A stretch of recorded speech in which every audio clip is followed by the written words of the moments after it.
Hello guys, welcome to my channel CMMX. So in this video I'm going to explain you basic concept of accounting part 1. So without any further ado, let's get started. Or if you are the student of 11th, 12th or a person who want to learn a basic concept of accounting, this video will going to very efficient for you. So without any further ado, let's get started. So accounting बहुत huge subject है, या अगर आप लोग commerce की field से हो, कोई भी फील्ड से अगर आप लोग को बेसिक सीखना हो और अकाउंटिंग के बारे में आप लोग को सीखना हो, सो अकाउंटिंग बहुत ह्यूज फील्ड है, मतलब बहुत वास्ट है इसका सिलेबस।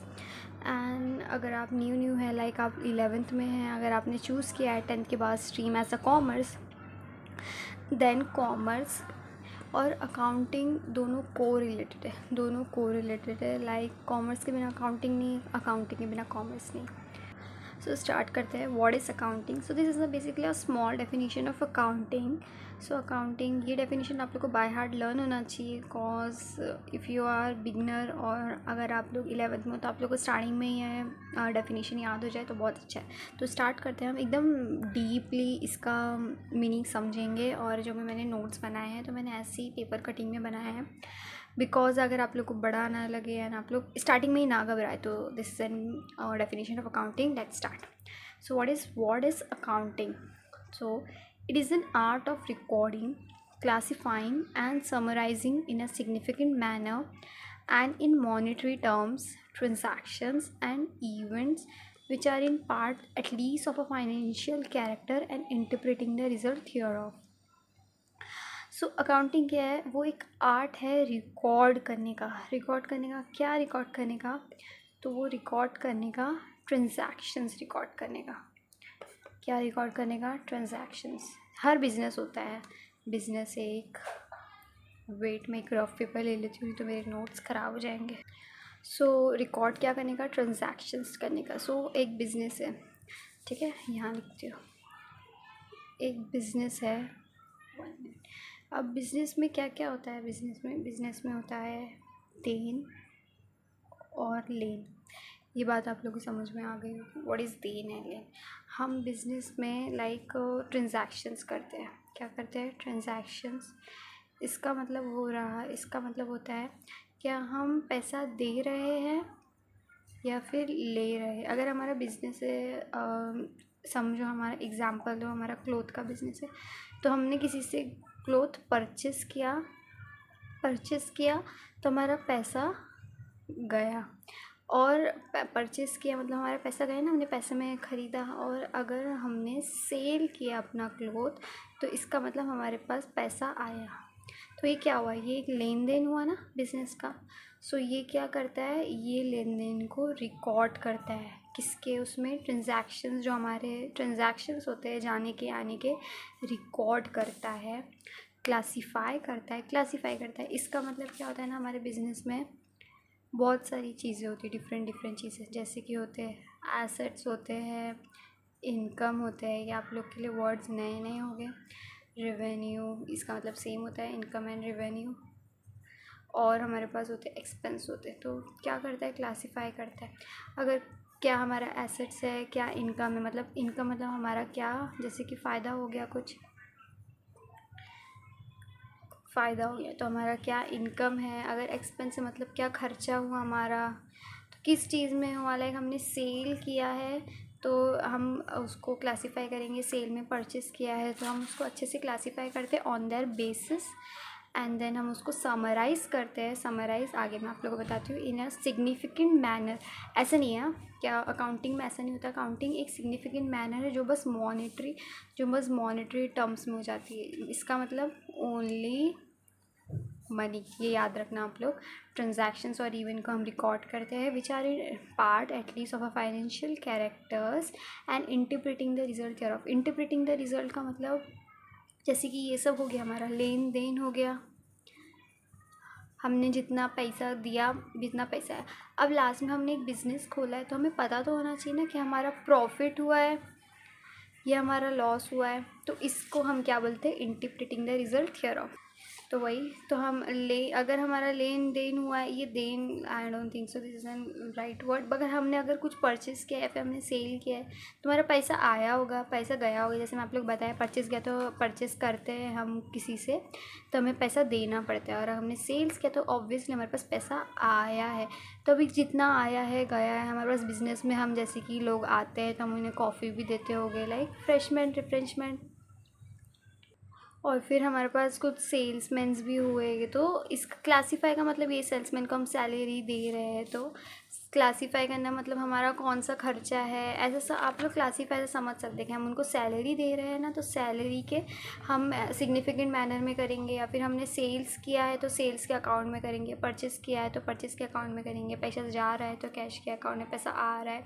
तो ये आप लोग समझ गए होंगे, समराइजिंग मैं आप लोग आगे बताती हूँ। एंड देन ये हो रहा है तो हमारा प्रॉफिट एंड लॉस कितना हुआ, प्रॉफिट हुआ है बिज़नेस को या फिर लॉस हुआ है हमारे बिज़नेस को, तो इसको बोलते हैं interpreting the result here of. तो ये हो गया हमारा डेफिनेशन, इसका मीनिंग आप लोग को समझ में आ गया होगा। तो स्टार्ट करते हैं। और हाँ, अकाउंटिंग में दो चीज़ें बहुत इंपॉर्टेंट होती है जो हमें प्रॉफिट एंड लॉस और balance sheet account and profit and loss account. So basically balance sheet में ना, बैलेंस शीट ऐसी बनती है, देखो ध्यान से, बैलेंस शीट एक सेकेंड ऐसी बनती है, ऐसा अकाउंट बनाते हैं हम, ये यहाँ पर होता है लाइबिलिटी, यहाँ पर होता है एसेट्स। ये क्या, ये दोनों वर्ड्स क्या है मैं आप लोग को आगे बताती हूँ। और इधर होता है अमाउंट रुपीज़, और ये भी बॉक्स में अमाउंट रुपीज़। तो ऐसी बनती है बैलेंस शीट। और प्रॉफिट एंड लॉस अकाउंट भी ऐसे ही सेम बनता है, बस प्रॉफिट एंड लॉस अकाउंट में लाइबिलिटी नहीं लिखते और एसेट्स नहीं लिखते हैं, दोनों जगह पे हम लिखते हैं पर्टिकुलर्स। और डेबिट इधर लिखते हैं, इस साइड आता है डेबिट एंड इस साइड आता है क्रेडिट। ओके, तो ये balance sheet and profit and loss. अब आगे बढ़ते हैं। अब एक अकाउंटिंग प्रोसेस होता है, ये सब हमें सीखना है अगर हमने हमारा फाइनेंशियल स्टेटमेंट निकालना है। फाइनेंशियल स्टेटमेंट का मतलब कि हमें प्रॉफिट एंड लॉस निकालना है किसका, बिजनेस का जो हम कर रहे हैं, तो उसके लिए हमें ये सारे प्रोसेस करने पड़ते हैं। ओके, सबसे पहले हमारे पास क्या होना चाहिए, तो हमारे पास एक सोर्स डॉक्यूमेंट होना चाहिए। इसका मतलब हमारे पास एक बिल होना चाहिए, एविडेंस होना चाहिए, बिल होना चाहिए, फिर हमारे पास वाउचर होना चाहिए। बिल है हमारे पास किसी भी चीज़ का तो हम उससे जर्नल एंट्री बनाते हैं। ये आप लोग के लिए वर्ड नया होगा, जर्नल एंट्री वर्ड, तो ये भी हम आगे सिखाऊंगी मैं, जर्नल एंट्री कैसे बनाते हैं, कैसे करते हैं। तो जर्नल एंट्री याद रखना, जर्नल एंट्री हम जर्नल बुक में बनाते हैं। तो जनरल एंट्री जनरल बुक में होती है, और उसके बाद में जनरल एंट्री से हम बनाते हैं लेजर। अब हम इंसान हैं, हमसे कोई भी एरर हो गया ना, कोई भी एरर हो गया तो ये हमें पता लगाता है। अगर हमें जनरल एंट्री में जैसे कि अब हमने परचेज़ किया, ठीक है, तो हमारे पास ये आया, परचेज़ किया तो हमारे पास गुड्स आया। कैसे आया होगा, हमने कैश दिया होगा, तो ये हमको एंट्री के रूप में हमें बनाना रहता है, उसको बोलते हैं जनरल एंट्री। और लेजर, जनरल एंट्री के बाद आता है लेजर अकाउंट। लेजर अकाउंट में अब हमने कोई एरर कर दिया तो ये हम पता लगा लेते हैं ये सारे प्रोसेस में कि अगर एरर हुआ है तो आ जाता है सामने। अब जनरल एंट्री हम इसकी बनाएंगे, आगे बताऊंगी कैसे बनाएंगे, ये बस मैंने आप लोगों को सिंपली बताया है for an example, don't be confuse. अब लेजर अकाउंट क्या होता है, लेजर अकाउंट जैसे कि परचेस, हमने गुड्स आया तो लेजर इस तरीके से बनता है, देखो। और लेजर हर चीज़ का अलग अलग बनता है, परचेस अकाउंट बनेगा, उसमें गुड्स अकाउंट बनेगा, कैश अकाउंट बनेगा। तो परचेस अकाउंट ऐसे particular amount credit left hand, debit debit left hand और क्रेडिट राइट हैंड, ऐसे लेजर बनता है छोटा सा। सो लेजर के बाद ट्रायल बैलेंस बनता है। ट्रायल बैलेंस भी ऐसे बॉक्स के फॉर्मेट में बनता है। दो टाइप के ट्रायल बैलेंस होते हैं, टाइप नहीं बोल, जैसे दो तरीके के ट्रायल बैलेंस बनते हैं, कि ऐसे भी बनते हैं, कैसे भी बनता है। तो लेजर से हम उसको ट्रायल बैलेंस बनाते हैं। ट्रायल बैलेंस में आपको बताता है, ट्रायल बैलेंस के बाद, ट्रायल बैलेंस मतलब समराइज़ करते हैं। अब ये मैंने जो आप लोगों को बताया था ना, ये मैं इस फॉर्मेट में आप लोगों को बताती हूँ। जनरल एंट्री के टाइम पे हम रिकॉर्डिंग करते हैं, ठीक है, क्या करते हैं, हम रिकॉर्डिंग करते हैं। लेजर के टाइम पे हम क्लासीफाई करते हैं। ये जनरल एंट्री के बाद हम इसको क्लासीफाई करके हम क्या करते हैं, हर एंट्री को लेजर बनाते हैं, क्लासीफाई करते हैं।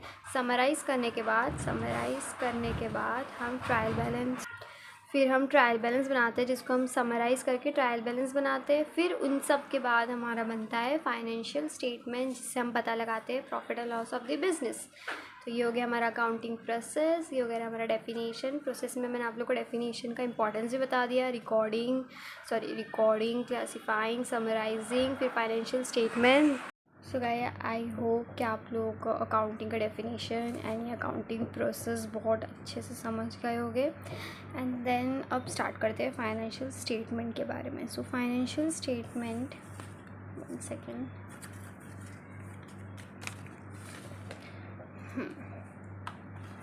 सो फाइनेंशियल स्टेटमेंट के कुछ एलिमेंट्स होते हैं। जैसे मैंने आप लोगों को बताया, फाइनेंशियल स्टेटमेंट को बनाने के लिए ना हमारे पास like profit and loss, financial statement मतलब प्रॉफिट एंड लॉस। तो प्रॉफिट एंड लॉस पता होने के लिए ना हमारे पास कुछ चीज़ भी होना चाहिए बिजनेस में। तो हमारे पास होना चाहिए assets, liability, owner equity means capital, income, revenue. Income और रेवेन्यू एक ही होता है। इनकम मतलब मैंने आपको बताया था, एक्सपेंस मतलब खर्चा। तो एसेट्स, लायबिलिटी और ओनर इक्विटी मतलब कैपिटल, ये हम दिखाते हैं बैलेंस शीट में, याद रखना। Assets, liability, owner equity and capital हम बताते हैं बैलेंस शीट में, हम इसको शोन करते हैं। इनकम और expense profit and loss account में तो सबको पता है कि अगर खर्चा हुआ या फिर एक्सपेंस खर्चा हुआ या फिर पैसा आया तो वो हमारे प्रॉफिट एंड लॉस से जुड़ा हुआ है, तो हम उसको उस अकाउंट में बताएंगे। तो एक एक करके हम एसेट्स, लायबिलिटी, ओनर इक्विटी और रेवेन्यू और एक्सपेंस का डेफिनेशन देखते हैं। पहले स्टार्ट करते हैं एसेट से। सो एसेट का इजी में मतलब आप लोगों को बताती हूँ। तो what is assets?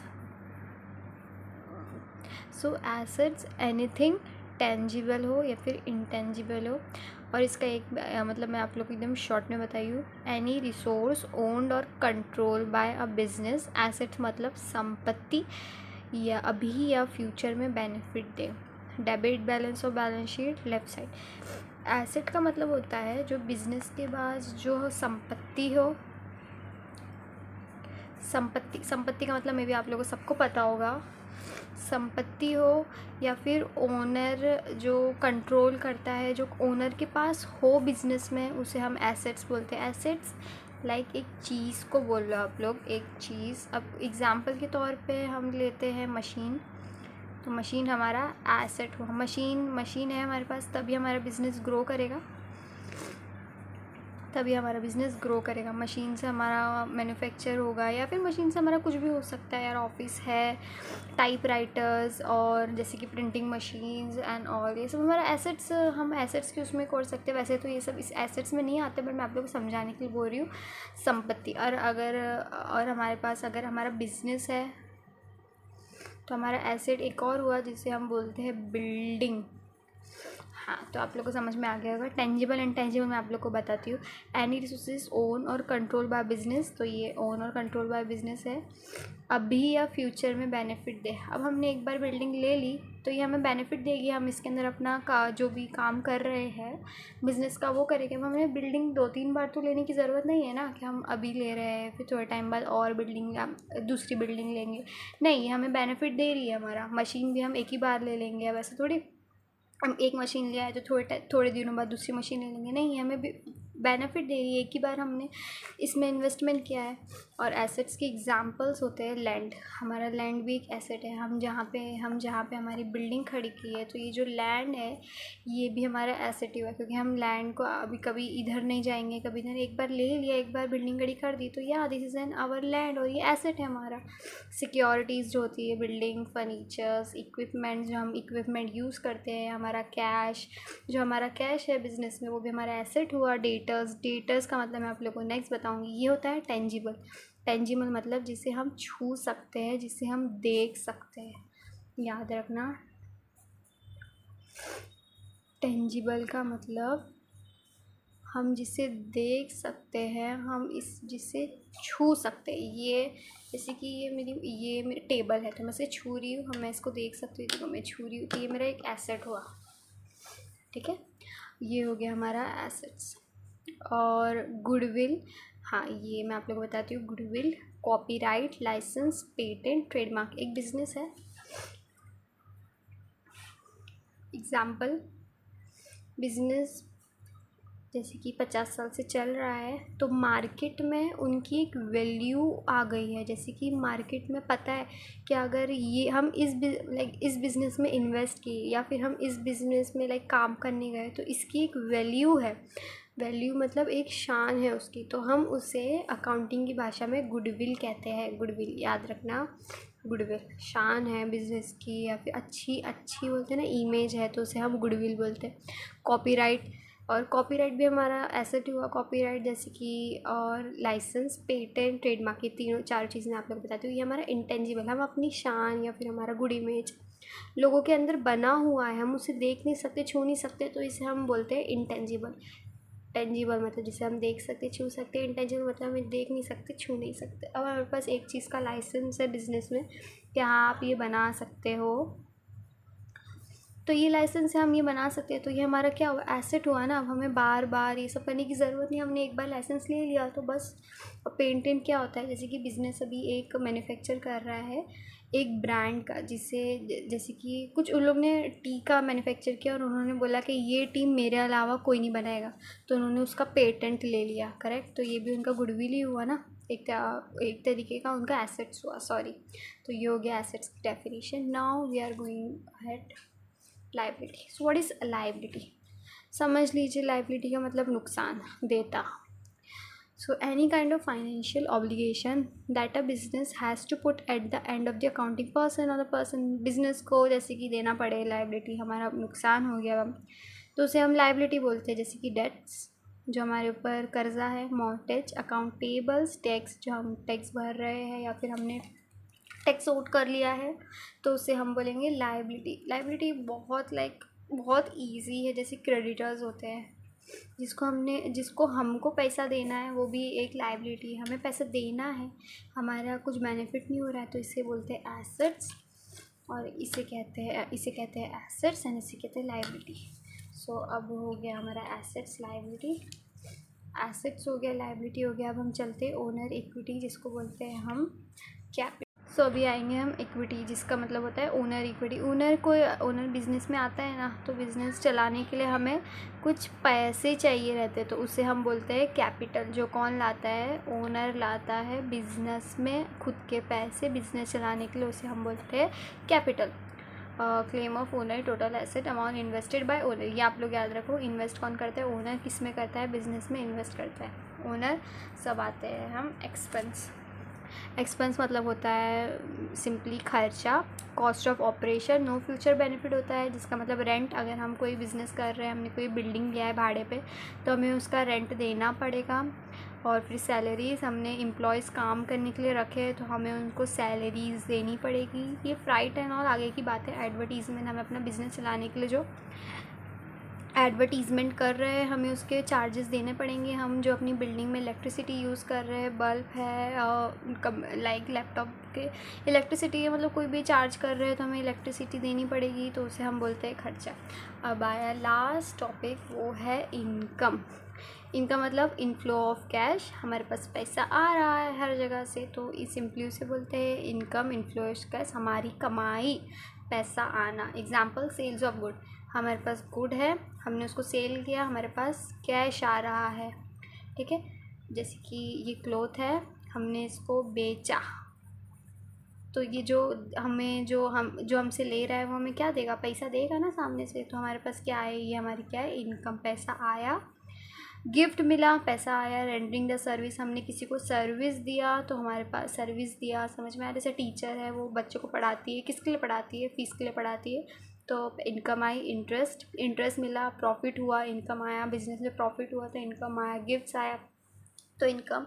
So that's all about today basic concept of accounting, and thank you for watching my video till the end. I know this is not so perfect lecture, but yeah, if you like my lecture and if you want more part 2, part 3, then let me know in the comment section, and subscribe to my channel CMA Mag, and thank you for watching my video.